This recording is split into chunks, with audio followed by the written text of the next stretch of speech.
आज हम rural development and corporation यानी कि ग्रामीण विकास एवं सहकारिता में कोऑपरेटिव मार्केटिंग के ऑर्गेनाइजेशन एंड स्ट्रक्चर के बारे में स्टडी करेंगे। सहकारी विपणन के संगठन एवं ढांचे के बारे में पढ़ेंगे।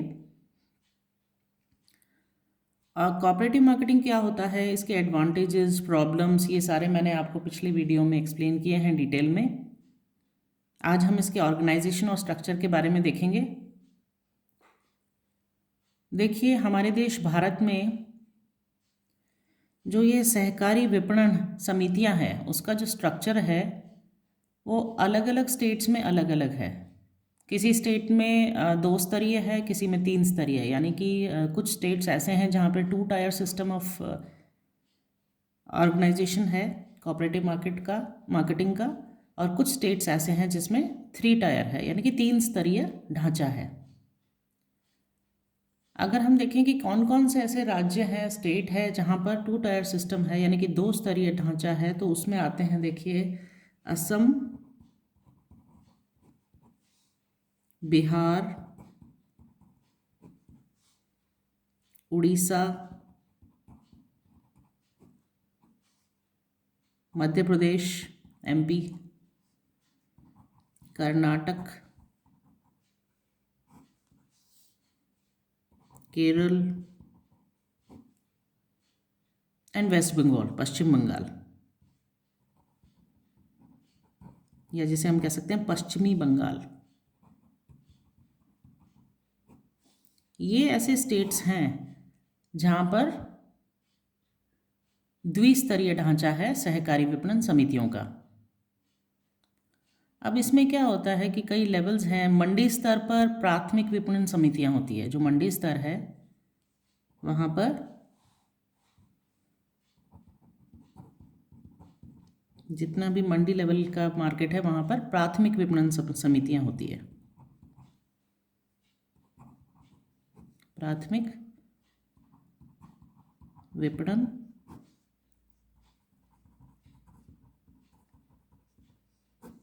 समितियां होती है। और जो स्टेट लेवल है यानी कि राज्य स्तर है, वहाँ पे जो शीर्ष होती है, शीर्ष विपणन समितियां होती है, जो मेन होती है, वो समितियां होती है शीर्ष विपणन समितियां। अब कुछ स्टेट्स ऐसे हैं जैसे महाराष्ट्र है, गुजरात है, आंध्र प्रदेश है, पंजाब है, उत्तर प्रदेश है, तमिलनाडु है। यहाँ पर क्या है, त्रिस्तरीय ढांचा है। ये जो मैंने बताया था ये द्विस्तरीय ढांचा है, और त्रिस्तरीय 3 लेवल कहाँ पर है, महाराष्ट्र, गुजरात, आंध्र प्रदेश,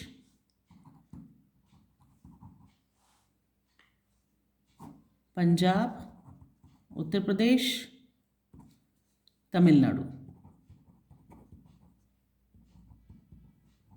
यहाँ का जो स्ट्रक्चर है, यहाँ का जो ढांचा है वो है त्रिस्तरीय।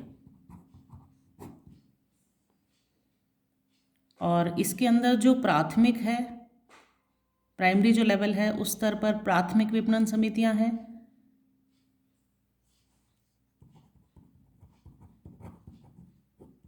अलग अलग लेवल्स पे अलग अलग समितियां हैं। देखिए, प्राथमिक स्तर पर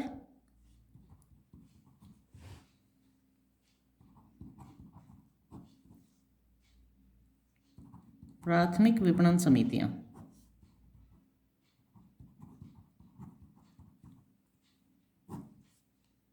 और जो जिला स्तर है वहां पर कौन सी समितियां हैं, वहां पर केंद्रीय विपणन समितियां।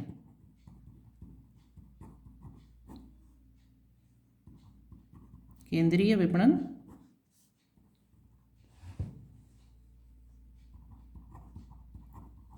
समितियां। प्राथमिक स्तर पर तो हो गया प्राथमिक विपणन समितियां, और जिला स्तर पर हो गया केंद्रीय विपणन समितियां। और जो राज्य स्तर है तीसरा,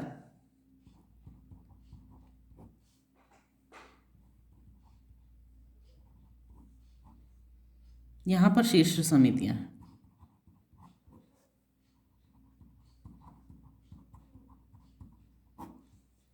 जब हम भारत की बात करते हैं तो भारत में जो विपणन समितियों का ढांचा है उसके संबंध में हमेशा ही एक विवाद रहा है, डिस्प्यूट रहा है हमेशा ही।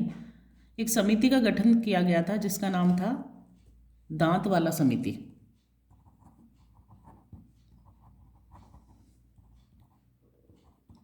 दांत वाला समिति। और दांत वाला समिति ने क्या स्ट्रक्चर दिया था देश को? दांत वाला समिति ने द्विस्तरीय ढांचे का समर्थन किया था। दांत वाला समिति ने कहा था कि हमारे देश के लिए जो 2 टायर स्ट्रक्चर है सहकारी विपणन मार्केट का, कोऑपरेटिव मार्केटिंग का, वो ठीक रहेगा। जबकि आज हमारे देश में क्या स्थिति है कि भारत में जो सहकारी विपणन समितियों का जो स्ट्रक्चर है 4 स्तर का हो गया है, 4 लेवल्स का हो गया है। 1958 में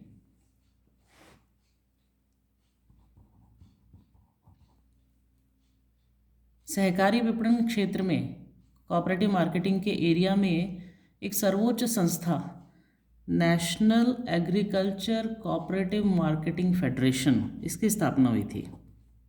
national agriculture cooperative marketing federation यानी राष्ट्रीय कृषि सहकारी विपणन संघ की स्थापना की गई थी। और देश में सहकारी विपणन ढांचा जो अभी है एट प्रेजेंट वो इस प्रकार है।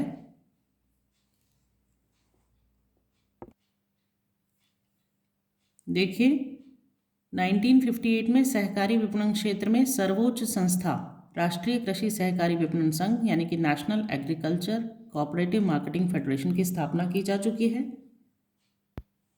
और जो हमारा स्ट्रक्चर है कोऑपरेटिव मार्केटिंग का वो इस प्रकार है। कैसे है? सबसे पहले तो राज्य कृषि सहकारी विपणन संघ आता है नेशनल लेवल पर, राष्ट्रीय स्तर पर। उसके बाद जो स्टेट लेवल है यानी कि राज्य स्तर है उस पर क्या आता है? उस पर आती है राज्य सहकारी विपणन समितियां। उसके बाद आता है जिला स्तर या जिसे हम कहते हैं क्षेत्रीय स्तर। और जिला स्तर पर आती है केंद्रीय सहकारी विपणन समितियां। और लास्ट में आता है प्राथमिक सहकारी विपणन समितियां। ये आप कह सकते हैं ये कौन से स्तर पर आता है? ये मंडी या बाजार स्तर पर।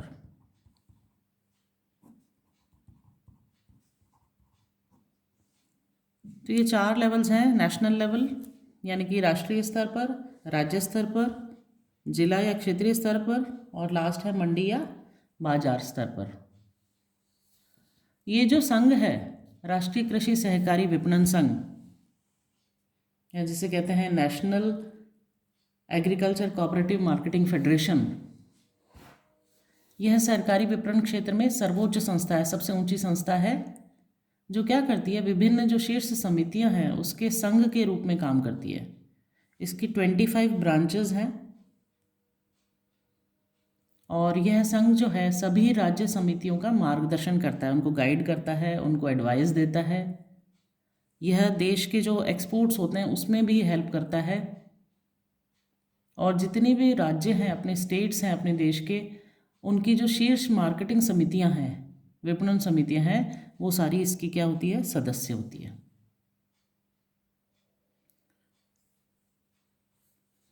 ये तो हो गया सबसे पहले national agriculture cooperative marketing federation. अब हम देखते हैं कि राज्य सहकारी विपणन समितियां क्या है। जो राज्य सहकारी विपणन समितियां हैं भारत में लगभग क्या है कि सभी राज्यों में शीर्ष विपणन समितियां, जिन्हें एपेक्स मार्केटिंग फेडरेशन भी कहते हैं, वो काम करती है।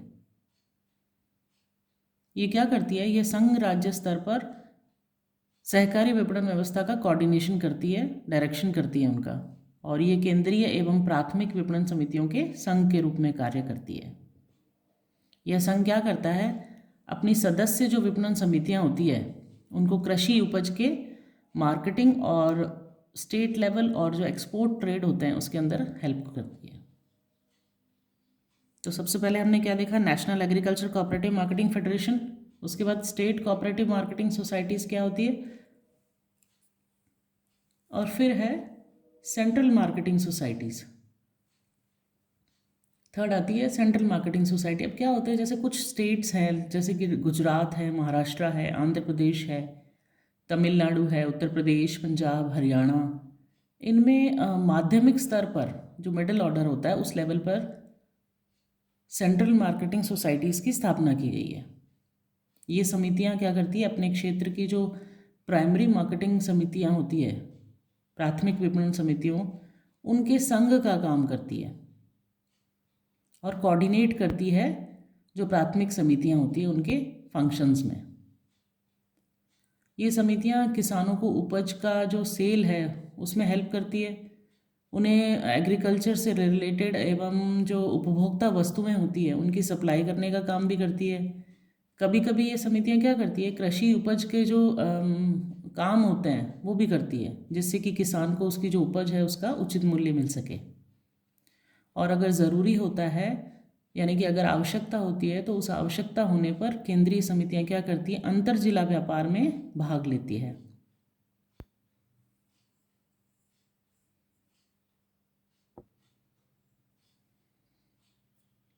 और जो चौथी प्रकार की समिति है वो है प्राइमरी मार्केटिंग सोसाइटीज़, यानी कि प्राथमिक विपणन समितियां। अब ये जो प्राथमिक विपणन समितियां हैं, ये मंडी पर या तहसील या बाजार लेवल पर इनका गठन किया जाता है, इनको बनाया जाता है। और ये सरकार सहकारी जो विपणन ढांचे का बेस होती है, सहकारी विपणन ढांचे का आधार होती है। इनका जो एरिया है, वर्किंग एरिया है, जो कार्य क्षेत्र है, वो अपने लेवल तक ही सीमित होता है। और ये जो प्राथमिक समितियां हैं, ये अपने सदस्य जो इसके जो मेंबर्स होते हैं, जो फार्मर्स होते हैं, कृषक होते हैं, उनकी उपज के मार्केटिंग का ये काम करती है, विपणन का काम करती है। और इनका उद्देश्य ये होता है कि जो बीच के मिडिलमैन हैं, दलाल हैं, उनको हटाकर किसानों को उनकी उपज का उचित मूल्य दिलाया जा सके। ये चार इंपॉर्टेंट लेवल्स है जो मैंने आपको एक्सप्लेन किए। सबसे पहले national agricultural cooperative marketing federation, यानी कि राष्ट्रीय कृषि सहकारी विपणन संघ। सेकेंड लेवल पे आता है स्टेट कोऑपरेटिव मार्केटिंग सोसाइटीज़, यानी कि राज्य सहकारी विपणन समितियाँ। थर्ड आता है सेंट्रल मार्केटिंग सोसाइटीज़, केंद्रीय विपणन समितियाँ। और चौथे लेवल पे आता है प्राइमरी मार्केटिंग सोसाइटीज़, यानी प्राथमिक विपणन समितियाँ। तो ये 4 लेवल्स है जो मेनली हमारे देश में काम कर रही हैं।